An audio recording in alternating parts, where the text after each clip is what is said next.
Washington, European lawmakers say President Donald Trump's stunning news conference on Monday with Russian President Vladimir Putin sent a message to other countries with democratic political systems similarly targeted for interference by Moscow that they cannot count on the U.S. to stand with them. To deny evidence of Russia's meddling in the U.S. is effectively to say to other countries who are victims of this,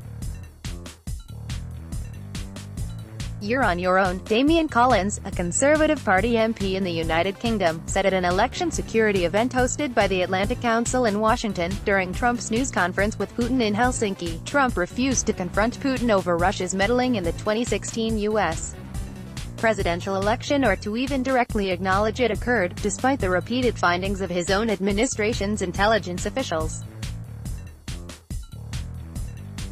Trump also told reporters that both countries were responsible for the poor state of their relations. "I think we've all been foolish. I think we are all to blame," Trump said, with Putin standing to his side. His comments drew widespread, bipartisan condemnations in the U.S., with several critics calling them disgraceful. John Brennan, the CIA director under President Barack Obama, gained wide attention for condemning Trump's remarks as nothing short of treasonous. Among Republicans, Sen. John McCain of Arizona issued one of the harshest statements, saying, "No prior president has ever abased himself more abjectly before a tyrant." Ojurs Kalnins, a diplomat and former Latvian ambassador to the U.S. who spoke at the Atlantic Council event, panned Trump's remarks as ridiculous, referring to aggressive Russian actions that draw widespread denunciation from the West.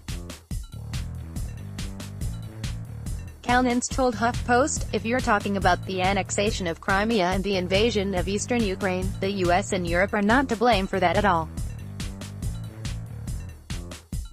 That was a unilateral action by Russia. European countries have long battled Russian meddling in their internal affairs." Earlier this year, Democrats on the Senate Foreign Relations Committee released a report detailing Russian interference in 19 countries, including providing support for a far-right party in France's last presidential election and mounting a disinformation campaign during Germany's parliamentary elections. Hanna Hopko, a legislator from Ukraine, said that following the Trump-Putin summit, it was necessary for the U.S.